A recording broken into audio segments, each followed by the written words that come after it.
জয় রাধে, জয় শ্রীকৃষ্ণ, জয় মা রক্ষাকালী। নমস্কার, অ্যাস্ট্রোকথা চ্যানেলে সবাইকে স্বাগত জানাচ্ছি। আশা করি আপনারা ভালো আছেন, আমিও ভালো আছি। বন্ধুরা, রামকৃষ্ণদেব বলে গেছেন, জীবে প্রেম করে যেই জন সেই জন সেবিছে ঈশ্বর। হ্যাঁ বন্ধুরা, নিজের ভাগ্যকে সৌভাগ্যে রূপান্তরিত করবার জন্য নিজের মন, মানসিকতা, অভ্যাসকে সঠিক শিক্ষা দিতে হবে।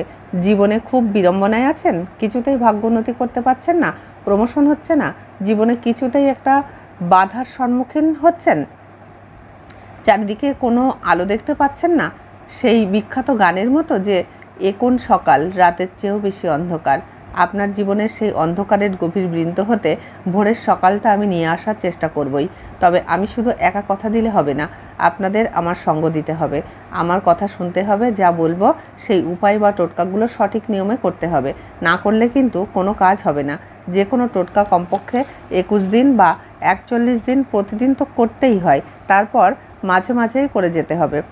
সব কিছু খাদ্যের দরকার হয় সুস্থ থাকতে গেলে, তাই গ্রহদেরও সুস্থ রাখতে গেলে তাদেরও সঠিক খাদ্যের যোগান দিতে হয়। সে বিষয়ে বিস্তারিত বলার আগে বলি, আমি অ্যাস্ট্রোলজার বেদাংশী শাস্ত্রী বীণা, বাস্তু, সংখ্যা, কালার, হস্তরেখা ও দৈবিক তন্ত্রের মাধ্যমে মানুষের সেবা করি। আপনারা এখনও যারা ভাবছেন কিভাবে আসবেন, কি করবেন, তারা দেরি না করে আমাকে ফোন করুন এবং ডেট বুকিং করে নিন।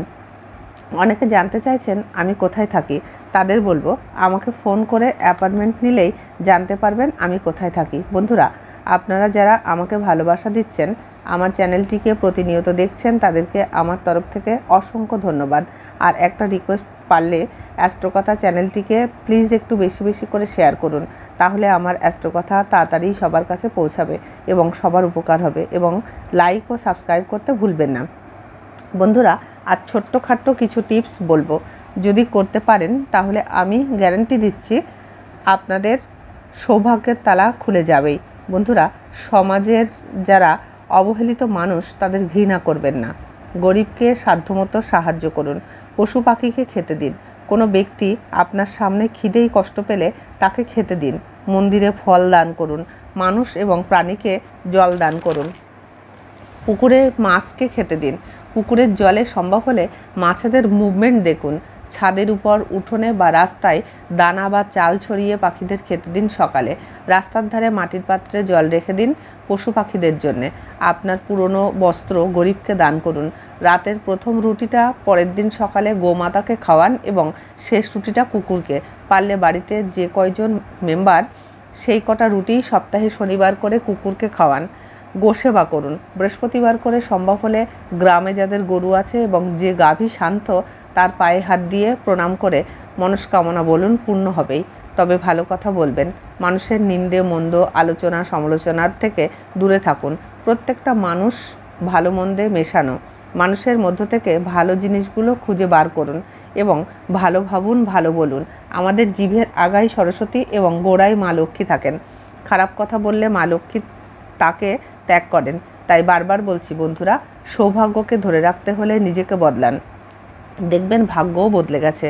এই কাজগুলো সবাই করতে পারবেন, করুন। আর সকালে প্রত্যেকেই একটু মধু সেবন করুন।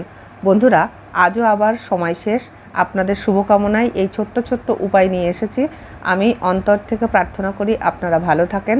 যারা অনেক দূরে আছেন, আসতে পারছেন না, তারা অন্তত আমার উপায়গুলো করুন, অনেক ভালো থাকতে পারবেন। আর একটু ভালো হলে, পরিস্থিতির উন্নতি হলে ফোন করে আমার কাছে আসবেন।